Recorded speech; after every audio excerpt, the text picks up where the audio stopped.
Bonjour à tous. Vous nous avez présenté donc Nicolas Bernon en ce qui me concerne et Martin Renard donc, pour le GIP Littoral, qui prendra la parole juste après. Je vous propose de rentrer directement dans le vif du sujet avec le programme de cette présentation. Pour ma part, vous l'avez dit, parler des processus naturels qui ont fait qu'on a un littoral tel qu'il est aujourd'hui. Donc l'histoire géologique, les processus qui font évoluer notre littoral et puis la question des aléas et des risques liés à l'érosion côtière ainsi que le changement climatique. Et pour Martin, pour Martin, Martin parlera des stratégies locales de gestion de la bande côtière en Nouvelle-Aquitaine et de l'articulation avec les démarches en faveur de l'adaptation des territoires littoraux touristiques. Donc, vraiment une présentation à deux voix et les deux aspects, le côté environnement et le côté société. Il en parlera mieux que moi, Martin. Quelques mots très rapides sur l'Observatoire de la Côte de Nouvelle-Aquitaine. Je ne fais pas ma pub, mais c'est juste pour vous présenter le contexte. Vous avez tous les logos de nos partenaires financeurs, donc l'Europe, l'État, la région Nouvelle-Aquitaine, les 4 départements littoraux de Nouvelle-Aquitaine, le CIBA, Syndicat intercommunal Bassin d'Arcachon, l'ONF et le BRGM. Tous financent donc ce projet qui est l'Observatoire de la Côte de Nouvelle-Aquitaine, qui s'inscrit dans une pluralité très longue puisqu'il existe depuis 1996. Et puis, on a 3 missions. Donc, la première, c'est observer et étudier l'évolution de notre littoral, expertiser et assister les acteurs publics de la gestion du littoral, et puis faire importer à connaissance, partager et valoriser ce que l'on fait et mettre à disposition des gestionnaires le maximum de données possibles. Voilà, je vais très vite parce que c'est pas ce qui est le plus intéressant aujourd'hui. Alors je vous propose un petit retour en arrière. Comment est arrivée la côte que l'on a aujourd'hui lorsqu'on va se promener sur le littoral en Nouvelle-Aquitaine et plus précisément donc pour le cordon dunaire de Gironde et des Landes puisqu'on est en Gironde. Donc il faut s'imaginer, vous avez la petite carte ici, il y a quelques millions d'années, un littoral au final assez semblable vraiment une grande plaine de sable. Une grande dépression avec des sédiments sableux qui recouvrent la totalité et bien sûr une urbanisation assez faible, avec un niveau marin qui est proche de l'actuel. Et puis progressivement, avec l'alternance de périodes glaciaires et interglaciaires, il y a eu une éolisation de tout ce sable qui était présent sur la plaine et le début de la formation de quelques dunes. Et puis progressivement, vers 18 000 ans, la dernière période glaciaire faisait que le niveau marin était 120 mètres plus bas par rapport à l'actuel, donc en altitude, 120 mètres plus bas, ce qui portait le trait de côte, la frontière entre la terre et la mer, à plusieurs dizaines de kilomètres plus à l'ouest aujourd'hui que l'actuel. Le niveau marin remonte entre 12 000 et 6 000 ans, c'est ce qu'on appelle la transgression flandrienne, et avec ce niveau marin, les sables vont être progressivement éolisés, rapportés, ramenés, accumulés le long du rivage. Et il y a 6 000 ans, on atteint à peu près le niveau marin actuel et on a la formation d'édifices dunaires, les édifices dunaires que l'on traverse aujourd'hui pour aller à la plage. Mais aujourd'hui, ils sont boisés, ces édifices dunaires. Les boisements de nos dunes en Nouvelle-Aquitaine, ils datent de la fin du 19e siècle. Et avant, on peut imaginer le littoral tel qu'il est là sur cette photo, c'est-à-dire des grandes dunes de sable, un paysage un peu désertique avec quelques points de végétation ici et là, mais c'était comme ça en fait, jusqu'à la fin du 19e siècle. Et puis progressivement, il y a eu une politique de l'État qui a ordonné, c'est Napoléon, aux eaux et forêts, de planter des pins pour assainir les sols et puis les stabiliser. Dans le même temps, l'ONF a implémenté des barricades pour constituer un cordon dunaire rectiligne sur l'ensemble du littoral. Donc je suis désolé, je casse un mythe. La dune littorale est fausse. Non, elle est en partie naturelle, seulement c'était pas un cordon rectiligne continu sur 230 km pour les Landes et la Gironde. Mais ces barricades ont permis de assurer toute cette continuité et d'en faire un seul cordon dunaire unique. Donc c'est cette image que vous avez là aujourd'hui. On a donc le littoral, une représentation schématique du littoral actuel, avec un lac assez fréquemment qu'on a en rétro-littoral, le lac de Maubuisson-Ourtin, enfin Carcan-Ourtin, le lac de Lacanau pour ce qui concerne la Gironde, un champ de dunes, on va appeler ça un champ de dunes, plusieurs cordons dunaires qui se succèdent, et puis pour atteindre au final le dernier cordon dunaire avant l'océan, qui est le plus à l'ouest, donc le plus à gauche sur la photo que vous avez. Comme on est en Gironde, je voulais rapidement parler du bassin d'Arcachon. Ça ne vous aura pas échappé que c'est un petit peu différent du cordon dunaire. Donc, pour ce qui concerne le bassin d'Arcachon, en fait, il faut imaginer, là aussi, quand on avait un niveau marin beaucoup plus bas, et ben, en fait, l'embouchure du bassin d'Arcachon était, elle, beaucoup plus à l'ouest. Et donc, ça a incisé le platier continental. Et on retrouve dans les sédiments, en fait, dans la nature des sédiments et la bathymétrie, c'est cette vallée incisée du delta de l'Aller qui était en fait un estuaire il y a plusieurs milliers d'années. Et puis progressivement, avec la remontée du niveau marin, il y a eu la constitution progressive de la flèche du Cap Ferret pour aboutir progressivement au bassin d'Arcachon dans la morphologie qu'on lui connaît actuellement.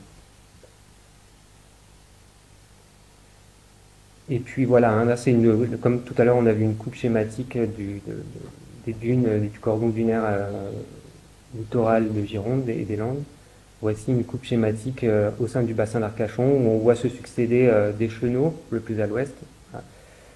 Un platier, on appelle ça pardon, j'ai le mot anglais qui me vient en tête. Vous avez perdu une image. Des replats de marée, donc on a en fait de la vase sans végétation en général, et puis plus près du trait de côte, on va trouver plusieurs communautés végétales qui aiment ce milieu à la fois, qui est dans le battement des marées, donc tantôt submergé, tantôt émergé. Et puis derrière, de l'urbanisation et parfois des espaces aussi qui ont été arrangés pour faire de l'aquaculture ou du sel. Bon, voilà très rapidement comment notre littoral est né. C'est très succinct, mais le temps de parole étant réduit, je ne m'attarde pas. Alors ok, aujourd'hui ce qui nous intéresse, et particulièrement nous à l'Observatoire de la Côte de Nouvelle-Aquitaine, c'est de comprendre comment ce littoral, on va parler essentiellement des dunes pour faire simple, il évolue. Et alors qu'est-ce qu'il fait évoluer? On va distinguer ce que l'on appelle les agents océaniques, donc c'est les variations du niveau marin, la houle, la marée, le vent, les courants marins, les surcotes, les embruns aussi dans une certaine mesure, peuvent avoir un impact sur la mobilité du littoral. Par rapport à l'océan, on va opposer le continent. Donc là, on a des facteurs continentaux. C'est en particulier la nature elle-même du littoral, d'un point de vue géologique. Quelles sont les roches qui constituent le littoral, qui se trouvent à cette interface terre-mer. Donc là, on va plutôt parler de falaises. On va regarder quelle est la nature des roches. Quelles sont les discontinuités, quelle est sa fragilité, en quelque sorte, quelle est son altération, quelles sont les pentes. Et d'un point de vue météo, bien évidemment, et en particulier sur les falaises, tout ce qui est sécheresse, précipitation vont avoir un impact sur l'évolution du littoral. Les éventuels cycles de gel-dégel, même si nous, en Nouvelle-Aquitaine, c'est quand même quelques jours par an et c'est tout. Et la végétation peut avoir aussi un rôle sur l'évolution du littoral. Et dans tout ça, on a aussi, pour le littoral, une disponibilité en sédiments qui va rentrer en ligne de compte pour comprendre son évolution. Si c'est attaqué par les agents océaniques et continentaux et qu'il n'y a pas de sédiments, pas de source de sédiments, ça va reculer. Et au contraire, si on a beaucoup de sédiments qui arrivent, ça va contrer un petit peu cet effet, cette attaque naturelle. La morphologie de la plage aussi peut être un agent lié vraiment propre à cette interface terre-mer. On va distinguer notamment des profils réflectifs, des profils dissipatifs par rapport à la vie.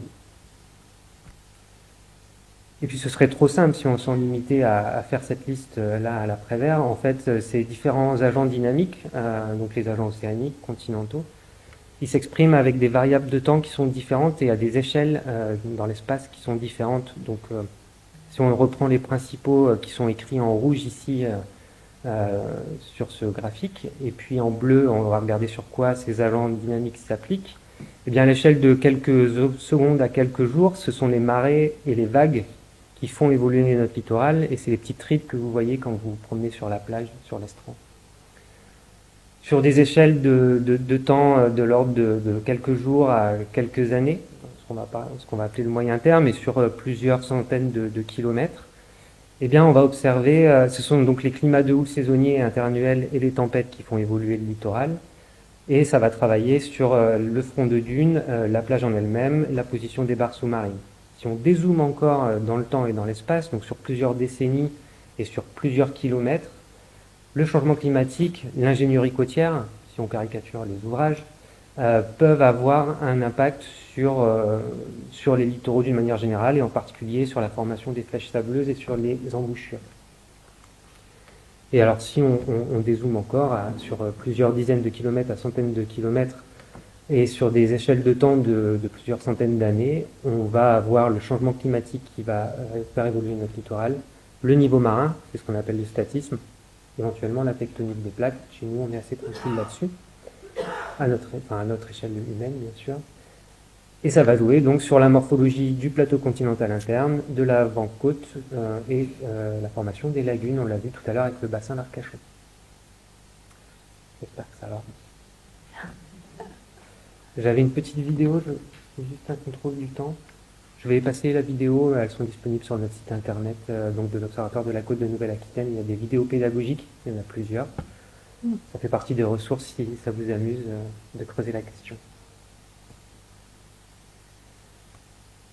Alors, quels sont les aléas et les risques liés à l'érosion côtière en Nouvelle-Aquitaine? Je voulais juste dézoomer un peu, parce que là, on va parler de l'érosion côtière, c'est le sujet du jour. Mais il y a aussi d'autres aléas qui s'expriment sur notre littoral. Donc déjà, rien qu'en matière d'érosion côtière, on va distinguer les côtes qu'on dit meubles, comme les dunes, des côtes rocheuses, où en fait l'expression de recul du trait de côte va être différente suivant la nature des terrains, et pour des côtes à falaise, on va plutôt parler de mouvement de terrain. C'est de la sémantique, mais c'est pour vous montrer que c'est en fait assez complexe, et ça peut même avoir des implications réglementaires très importantes. Et financières. Et financières, in fine. Mais il y a d'autres aléas, comme je le disais. Il y a bien sûr la submersion marine. Donc chez nous, le bassin d'Arcachon, et puis en Charente-Maritime, c'est un phénomène aussi très important. On a de la migration dunaire, c'est-à-dire le cordon dunaire bordier que vous traversez pour aller à la plage, encore une fois, le dernier rempart avant l'océan, il migre vers l'intérieur des ports. Il y a d'autres risques, les courants de baïne qui sont responsables de noyades notamment, ou qui provoquent un risque de noyade. Les intrusions salines dans les aquifères, les pollutions, etc. Et puis, au-delà de tout ça, aujourd'hui, on en parle beaucoup, quels vont être les impacts du changement climatique sur ces aléas côtiers. Donc nous, on travaille un petit peu sur toutes ces questions. Si on en revient à l'érosion du littoral, quelques chiffres nationaux, là aussi pour dézoomer. L'indicateur national de l'érosion côtière, qui est réalisé par le CEREMA, a mis en évidence que 20% du littoral national français, et vous le voyez sur la carte, qui comprend une grande partie des territoires d'outre-mer.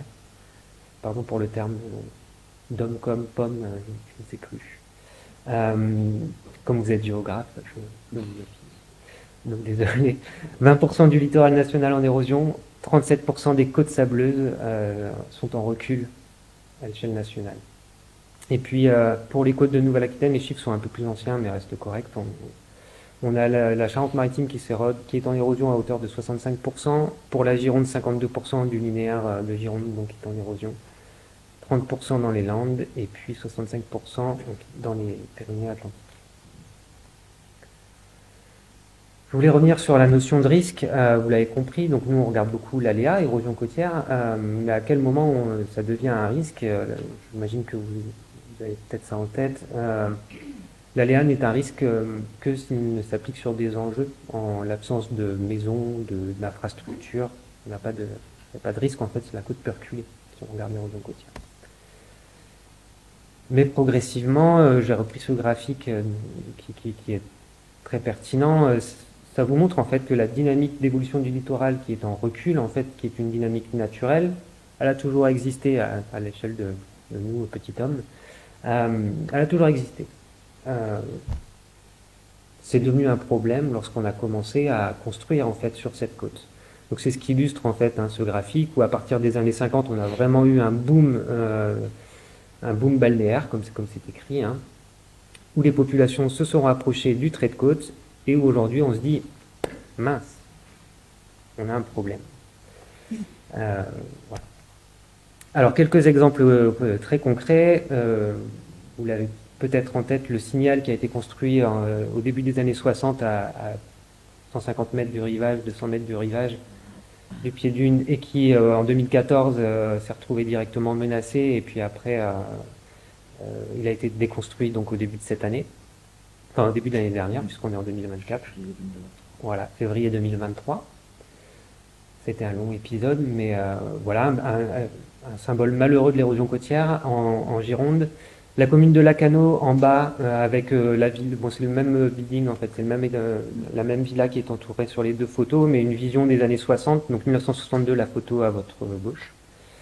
Et 2015 à droite, où on voit là aussi, même si l'angle de la prise de vue n'est pas le même, mais voilà, l'explosion urbaine de cette cité-là.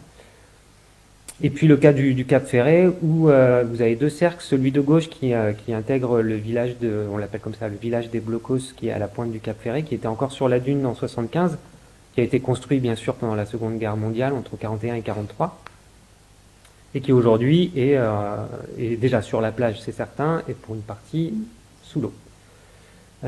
Et ça, vous pouvez les blocos, hein, c'est le meilleur emblème de ce qu'est l'érosion côtière, puisque là on en a un petit peu partout sur le littoral et on en a un petit peu partout sur les plages. Même s'il y en a encore sur les dunes, hein, mais il y en a une bonne partie sur les plages, voire sous l'eau. Et puis, chose qui peut paraître là aussi assez surprenante, alors c'est pas le rond rouge qui est sur la droite à la pointe du Cap Ferret, mais c'est un petit peu plus bas, je sais pas si je vais avoir ma flèche qui va s'allumer. Non, vous voyez peut-être une petite pointe, je sais pas comment la montrer. Peut-être avec mes pointeurs. Vous pouvez montrer sur l'écran. J'ai un pointeur en fait. Ça, mais Oui. voilà. C'est, je l'ai plus, c'est là. Voilà. Ah oui, non. Ici, donc une station de pétrole en fait, qui avait été construite, enfin en 75 en tout cas, elle était bien présente. J'ai pas sa date de construction en tête. Un puits de pétrole sur la pointe du Cap Ferret. Aujourd'hui, quand on connaît la dynamique d'évolution de ces flèches sableuses, on a du mal à imaginer qu'on va y construire des infrastructures de ce type. Bon, elle a été déconstruite, hein, bien sûr, aujourd'hui, elle serait quelque part par ici, totalement sous l'eau. Et donc, voilà, pour ceux qui connaissent le Cap Ferret, effectivement, quand on va à la pointe, le bout du bout qu'on peut aller en voiture, c'est ici. Donc, vous voyez là aussi le recul assez impressionnant de cette pointe. Je vais aller plus vite pour laisser le temps de parole de Martin. Je vais aller très vite. Je passe sur le delta de l'Aller qui, lui, où on a pu constater donc un étalement des surfaces urbanisées, mais aussi une densification urbaine très forte. Donc ça, c'est à l'intérieur du bassin d'Arcachon. Hein. Et je voulais vous parler de ce qu'on observe, nous, pour étudier l'érosion du littoral. On doit définir ce qu'est le trait de côte. C'est un des indicateurs les plus pertinents pour traduire cette évolution du littoral. Et le trait de côte, pour les cordons dunaires, on va regarder le pied de dune. C'est ce qui est le plus représentatif. Et en fait, ce pied de dune, quand on regarde son évolution dans le temps, elle n'est pas linéaire. C'est-à-dire qu'il va y avoir des périodes où il va reculer beaucoup. Et puis il y a des périodes où il va stagner, voire il va pouvoir même regagner un petit peu, repartir vers l'ouest, vers l'océan, et puis de nouveau reculer. Et en fait, cette dynamique-là, on la comprend très bien, donc une dynamique à court terme, mais sur le moyen et long terme, ça recule. Quelques chiffres en moyenne, alors ce sont des moyennes qui ont le biais d'un peu agréger trop d'infos en même temps, mais on recule en Gironde de 2,5 mètres par an avec des forts reculs, vous le voyez, près des embouchures du bassin d'Arcachon et de la Gironde, de l'estuaire de la Gironde. Et puis 1,7 mètres en moyenne dans les Landes. Par an de recul. Ce sont des moyennes, encore une fois, c'est lissé sur des périodes de plusieurs décennies.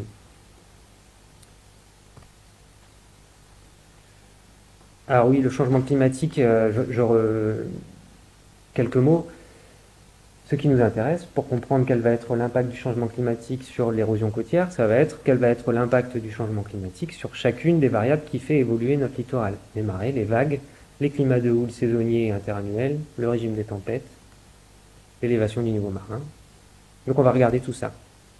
Quand on regarde tout ça, ce qui est présent dans les revues scientifiques actuellement, ce sur quoi il faut vraiment s'intéresser, c'est l'élévation du niveau marin. Les climats de houle, ils vont être modifiés, mais légèrement, il n'y a pas de consensus non plus scientifique sur la question. Les marées, a priori, ne seront pas vraiment modifiées non plus chez nous. Les tempêtes, on parle beaucoup d'intensification des tempêtes en fréquence, en impact à la côte, en force, quoi. Mais là non plus, il n'y a pas de signal, il n'y a pas de modélisation dans les publications scientifiques qui le démontrent clairement. Par contre, l'élévation du niveau marin, c'est une réalité. Cette élévation du niveau marin, je vous apprends sûrement rien, elle s'accélère. Donc, pour faire plus simple encore que les chiffres qui sont écrits là, hein, entre le début du 19e siècle et 2018, plus 20 cm d'élévation du niveau marin, ça a été mesuré hein, avec des marégraphes, ça a été confirmé avec des mesures satellites sur des périodes plus récentes, plus 20 cm, 120 ans. Pour les prochaines années, plus 20 cm à 2050, dans 30 ans. Voilà, on en est là. Le phénomène s'accélère. Et il va s'accélérer d'autant plus que l'on va émettre des émissions de gaz à effet de serre dans l'atmosphère. Et pour ça, le GIEC travaille sur différents scénarios d'émissions de gaz à effet de serre. Ce qu'il faut retenir, hein, c'est que si on arrive à contraindre, et là à l'échelle mondiale, hein, les émissions de gaz à effet de serre, à les réduire très fortement, on va vers une trajectoire d'élévation du niveau marin qu'on ne peut enrayer. Hein, le système est lancé, il y a une inertie, on ne l'arrêtera pas, mais qui peut être moindre, contrairement à si on continue à croître et à consommer des énergies fossiles et à rejeter des gaz à effet de serre dans l'atmosphère. Donc on poursuit sur les tendances actuelles, on irait vers une élévation du niveau marin facilement de 1 mètre à 2100.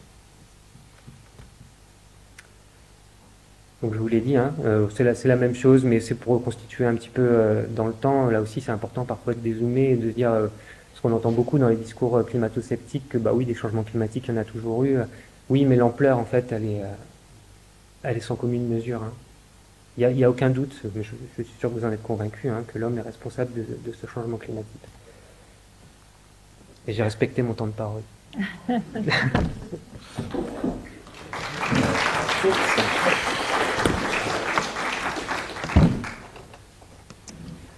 À mon tour, donc je me présente, Martin Renard, je suis chargé de projet aménagement au GIP Littoral, donc je vais vous présenter rapidement cette structure. Pour juste peut-être en intro, Nicolas avait montré là sur son graphique le croisement entre le boom balnéaire et le risque de recul du trait de côte. Il disait c'est là qu'il y a un problème, qu'est-ce qu'on fait maintenant? Donc c'est là que nous on intervient à ce moment-là pour accompagner les collectivités, les territoires face notamment à ces problématiques de risque. Un petit mot sur ce GIP, donc le groupement d'intérêt public. C'est une structure publique qui regroupe l'État, la région et les 4 départements du littoral de Nouvelle-Aquitaine et l'intégralité des intercommunalités. Bon, si vous voulez un petit peu pour faire l'historique et pour reprendre un peu ce qu'a présenté M. Knafou aussi avant, on a un développement du tourisme et de l'urbanisation avec l'arrivée du chemin de fer au début du XXe siècle, Arcachon, Lacanau, voilà, ça a marché aussi. Ensuite, il y a eu les grandes politiques étatiques à partir des années 60 à travers la MIACA, la mission interministérielle d'aménagement de la côte aquitaine, dont vous avez peut-être entendu parler, qui est le pendant de la mission Racine. Il a montré tout à l'heure une cartographie de ce moment-là. Et puis ensuite, il y a eu les différentes phases de décentralisation et du coup, toutes ces strates administratives de l'État jusqu'à la commune ont récupéré chacun un peu des compétences différentes de gestion, environnement, économie, gestion des risques sur le littoral. Et donc le GIP a été créé au début des années 2010 pour remettre un petit peu tout ce monde-là autour de la table et créer de la cohésion dans les politiques publiques et dans l'action locale. C'est aussi un outil de réflexion et de coordination pour la préservation et l'aménagement des espaces littoraux de la région Nouvelle-Aquitaine. Voilà. On a un projet commun qui est voté donc par toutes ces entités publiques qui s'appelle le projet Littoral 2030, réussir la transition du littoral de Nouvelle-Aquitaine, qui est un peu notre programme d'action sur les 10 années depuis 2020 jusqu'en 2030, qui se base autour de 4 axes principaux. Qui sont liés à l'attractivité et les mobilités littorales, la préservation des espaces naturels, on a vu les enjeux, la question de la surfréquentation du tourisme, c'est surtout et avant tout la question de l'impact aussi sur les milieux naturels, au-delà des photos Instagram, c'est vraiment cet impact-là qu'il faut maîtriser. Les nouveaux aménagements touristiques aussi, qui ont été construits, celui au boom balnéaire dans les années 80-90, qui ne correspondent plus trop aux attentes touristiques actuelles, et puis qui sont souvent aussi des équipements un peu passoires thermiques en termes d'aménagement. Et puis la question, Nicolas vient de le dire, des risques littoraux, évidemment la question de l'érosion en premier lieu sur notre côte. Et on offre à l'ensemble de nos membres, et notamment les communes, un dispositif d'expertise et d'appui technique. Il ne faut pas oublier que voilà, on a quelques grandes agglomérations sur le littoral régional, mais on a aussi beaucoup de petites communes, et comme M. Knafou l'a dit, en général, ce sont des communes où il y a quelques centaines ou quelques milliers d'habitants par an, qui sont surclassés, mais qui ont du coup une administration, une ingénierie qui est liée à des petites collectivités et qui doivent gérer un afflux de personnes très importants et des aménagements qui dépassent largement leurs compétences et leurs capacités. Et donc nous, on vient en appui à ces collectivités pour traiter de ces sujets-là avec eux. On a 4 grands défis en jeu à relever sur le littoral de Nouvelle-Aquitaine. Le premier, c'est comment on repense l'accueil et l'accessibilité des territoires littoraux. C'est aujourd'hui 1 million d'habitants sur le littoral régional, mais c'est 300 000 habitants supplémentaires estimés à l'horizon 2040. Donc comment on les accueille, comment ils se déplacent aussi, comment ils se logent, comment ils travaillent, enfin voilà, toutes ces questions derrière cet accueil de population. La question des risques, comment on fait une gestion intégrée des différents risques sur le littoral demain, comment on repense la prévention en lien avec l'aménagement du territoire. On a les données du BRGM et de l'Observatoire qui nous servent à ça. On estime aujourd'hui, je détaille un tout petit peu, mais à 5800 bâtiments qui sont menacés par l'érosion côtière, rien que sur la côte de Nouvelle-Aquitaine à l'horizon 2050, et plus de 200 000 personnes qui sont exposées directement au risque de submersion marine. La question de la préservation des espaces, des sites naturels, agricoles et forestiers. Voilà, la consommation, l'artificialisation extrêmement importante. Ces populations, faut les accueillir quelque part. Et donc on consomme énormément d'espace. Et puis la question aussi du modèle économique très centré sur le tourisme estival. Comment aujourd'hui ces stations qui étaient centrées vraiment sur un fonctionnement sur 2 mois de l'année, aujourd'hui sont des stations qui pour la plupart vivent à l'année, ont changé de population aussi et souhaitent plus se transformer vers des territoires liés au loisir à l'année plutôt qu'au tourisme uniquement sur la saison estivale. Donc comment on accompagne ces modifications-là?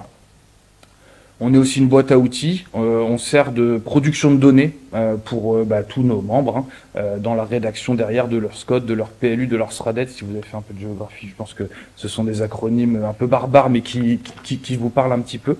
Donc nous on produit de la donnée pour la réalisation de ces différents documents et puis la compréhension de la dynamique et du fonctionnement du littoral régional. On accompagne, comme je le disais, la construction des projets de territoire, notamment auprès des territoires qui ont les plus faibles ingénieries. Et on sert de coordination et de partage entre les différentes strates administratives dont j'ai parlé, mais aussi les différents organismes, le conservatoire, l'ONF, le BRGM, voilà, autour de différents sujets qui concernent le littoral régional. Un petit point sur les stratégies de gestion de la bande côtière dont vous avez peut-être entendu parler dans vos études. Ça démarre en 2012 avec la publication de la stratégie nationale de gestion de la bande côtière. La Nouvelle-Aquitaine a été la première région aussi à développer une stratégie régionale sur la même année, en 2012, et ce qui a permis depuis la déclinaison en stratégie locale, donc par les territoires les plus menacés par le risque érosion. On a pu cibler ces territoires grâce notamment aux travaux de l'Observatoire qui nous a transmis les cartographies de prévision, de recul du risque. Et à partir de ces cartographies-là, on a pu faire un croisement, ce qu'on appelle le calcul de la sensibilité, notamment la sensibilité socio-économique, où en fait on croise justement les projections du risque avec les enjeux qui sont menacés. Alors, Nicolas l'a dit, ça peut être aussi, on calcule évidemment les infrastructures menacées, donc les routes, les équipements publics, les biens aussi, mais ça peut être aussi, on calcule évidemment l'impact sur les milieux naturels, voilà, qui sont aussi impactés par l'érosion, la forêt, voilà, tout type de milieu. Grâce à tout ce travail, on a des estimations des logements, activités économiques, axes de déplacement ou infrastructures publiques qui sont menacés sur les années à venir, et notamment là vous avez les données à l'horizon 2050. On a 2 typologies de calcul. En bleu vous avez les équipements, les biens qui sont menacés sans prise en compte des ouvrages de protection. Donc en fait il y a une projection du risque comme s'il n'y avait pas d'ouvrage, même sur les secteurs où il y a aujourd'hui des ouvrages, pour voir et bien identifier ce que ces ouvrages protègent aujourd'hui, c'est important. Et en orange, vous avez la projection des aléas, des biens menacés, en tenant compte des ouvrages existants. Donc on voit quand même la différence, si on prend par exemple l'exemple des logements, aujourd'hui, si on prend en compte les ouvrages existants, c'est 660 logements qui sont menacés. Par contre, si on enlève les ouvrages, c'est 6000 logements. Donc on voit déjà qu'il y a un certain nombre d'ouvrages qui sont existants sur la côte aquitaine, qui protègent qui protège beaucoup de logements. C'est assez logique, hein. Tout à l'heure, l'exemple de Lacanau, on le reprendra, qui est un ouvrage de protection et qui protège déjà rien qu'à lui seul plus de 1000 logements et une centaine de commerces. Et on retrouve ce type d'ouvrage à peu près sur toute la côte régionale. Ça, c'est des données qui sont publiques, hein, qu'on a sur notre site internet. Et donc là, vous avez la localisation des stratégies locales. Donc, ce qui est important, ces stratégies, il faut savoir qu'elles sont portées et réalisées donc par les communes ou les intercommunalités.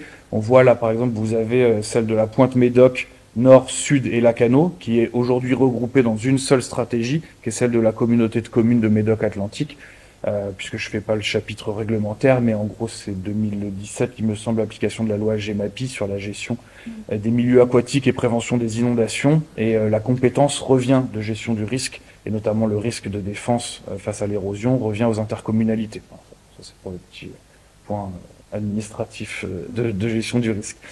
Ces stratégies, elles se doivent d'associer tous les partenaires publics aux décisions. Et donc, au sein des comités de pilotage, ces partenaires, c'est l'État, la région, les départements, les établissements publics et les experts qui sont associés. Hein. Nicolas en fait partie. Il suit l'élaboration de ces stratégies à travers l'Observatoire de la côte de Nouvelle-Aquitaine.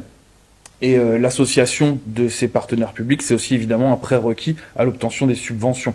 Vous allez voir, je vais vous citer quelques stratégies. On n'est pas sur quelques milliers d'euros. On est sur des millions d'euros en termes de coûts, et notamment quand il y a des ouvrages de protection en dur. Là, on est sur des dizaines de millions d'euros, et quand viendra peut-être des questions de repli stratégique ou de relocalisation, on peut là très rapidement passer à des centaines de millions d'euros sur certains sites. Ces stratégies, elles obligent, dans la méthodologie, à étudier différents scénarios de gestion du risque. On verra les différents modes de gestion qui s'appliquent, et ensuite d'étudier ces différents scénarios de gestion à l'aide d'analyses coûts-bénéfices ou d'analyses multicritères pour identifier quels peuvent être les scénarios de gestion les plus intéressants sur les différents secteurs menacés, et ça nous donne des programmes d'action pluriannuels que la commune doit développer par la suite. Donc là, voilà, vous avez les différents modes de gestion, ça doit sûrement vous parler, hein, vous avez déjà dû en voir. Donc en effet, quand il n'y a pas forcément d'enjeu, quand je parle d'enjeu, là, on va être sur des biens, plutôt des infrastructures publiques, on va être sur de l'évolution naturelle surveillée. On a des communes, hein, si on prend dans les Landes ou en Gironde, des communes qui ont un linéaire côtier de plusieurs kilomètres, voire certains plusieurs dizaines. Bon, les fronts de mer, en général, ne représentent que quelques centaines, 1 ou 2 kilomètres. Le reste de la côte, en général, on est sur de l'évolution naturelle surveillée, puisqu'il n'y a pas d'enjeu menacé directement. On va être aussi sur de l'accompagnement des processus naturels. Nicolas l'a dit, hein, tous les travaux de l'ONF, de gestion, de stabilisation des dunes, ça en fait partie. Ensuite, on arrive dans ce qu'on appelle un peu plus la lutte active souple ou dure, donc le renchargement en sable ou les protections en dur, épis, pérets, digues, brise-lames, que vous avez dû ou observer quand vous allez vous balader sur la côte. Et puis, un dernier mode de gestion qu'on appelle le repli stratégique, qui s'appelle aussi recomposition spatiale, relocalisation. Il a plusieurs dénominations au fur et à mesure des pérégrinations ministérielles. Voilà, mais nous, on reste sur repli stratégique. Ça nous semble plus parlant pour tout le monde. Bon, là, c'est un tableau un petit peu barbare, et encore, je vous ai pris un élément un peu simple. C'est l'exemple, par exemple, d'un tableau d'analyse multicritère sur les quelques scénarios, parce qu'il y en a beaucoup plus en général qu'on étudie, sur la commune de Biscarrosse, que vous connaissez peut-être. Donc, on étudie, voilà, on va du scénario de l'inaction. Qu'est-ce qui se passe si on fait rien? Qu'est-ce qui se passe si on fait un scénario de repli stratégique, plus du rechargement semblable aux pratiques actuelles, rechargement en sable, bien évidemment, du repli avec un rechargement plus important en sable, et un scénario plus dur de protection des riverains avec des ouvrages de protection en dur. Et donc voilà, on fait des analyses multicritères autour de ces différents scénarios qui nous permettent d'établir ces comparatifs, et derrière, aux élus de la commune de faire un choix en conséquence. Ça leur permet derrière de décliner un programme d'action opérationnel. Ce programme d'action, on l'a pas inventé, hein, c'est exactement le même que pour les PAPI. Les PAPI, c'est les programmes d'action de prévention des inondations. Donc c'est un pendant de l'érosion, mais pour les inondations. Voilà. Et le choix des scénarios de gestion, en fait, il va surtout impacter les axes 5, 6 et 7, qui sont l'axe 5 lié plutôt au repli stratégique, à la relocalisation, l'axe 6, l'accompagnement des processus naturels ou la lutte active souple, le rechargement, ou l'axe 7 qui est la gestion des ouvrages de protection en lutte active dure. Ce que vous allez voir, c'est qu'il n'y a pas un mode de gestion qui est retenu. En général, comme je le disais, en fonction du linéaire et des enjeux qui sont menacés, une stratégie va retenir plusieurs scénarios de gestion. C'est toute la complexité aussi derrière de ce type de programme d'action. Là, vous avez celui, par exemple, le dernier en date qui vient d'être validé en 2023 de Soulac-sur-Mer. On en a parlé avec le Signal, donc on est sur une pointe, on est sur la pointe Médoc, un secteur qui est très fortement soumis à l'aléa érosion. Le Signal, il faut savoir qu'on était sur des moyennes de recul ces dernières années à cet endroit-là, à quasiment 5 ou 6 mètres de moyenne par an de recul dunaire.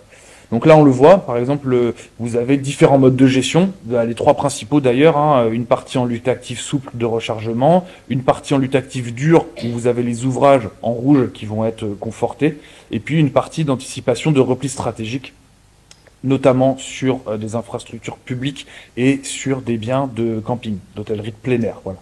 Pour avoir une idée, on avait une première stratégie, un premier programme d'action 2018-2022 qui était à 4,1 millions d'euros. Donc là, on voit les cofinancements, beaucoup de cofinancements de la part de l'Europe sur ces stratégies-là. L'État, bien évidemment, la région aussi, notamment le service environnement, la communauté de communes et les communes. Et là, on vient de valider une deuxième génération. Donc on a repris la stratégie, on a repris le programme sur la période 2023-2027 avec un nouveau programme d'action qui est chiffré, lui, cette fois-ci à 11,3 millions d'euros.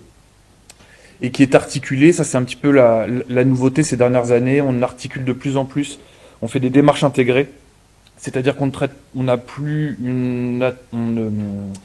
plus uniquement avec le prisme de la gestion des risques, mais aussi avec le prisme aménagement, et on ne regarde plus uniquement la bande littorale et le front de mer, mais aussi comment va évoluer la station dans son ensemble. Et donc ça, pour avoir une idée là-dessus, on peut prendre l'exemple de la commune de Lacanau, dont vous avez sûrement entendu parler ou que vous connaissez même peut-être.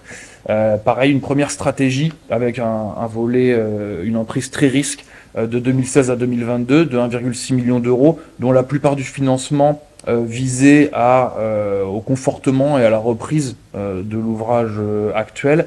Et une seconde génération, là, qui a été validée également, qui est prévue sur la période 2023-2030, avec cette fois un programme d'action qui est chiffré à presque 40 millions d'euros.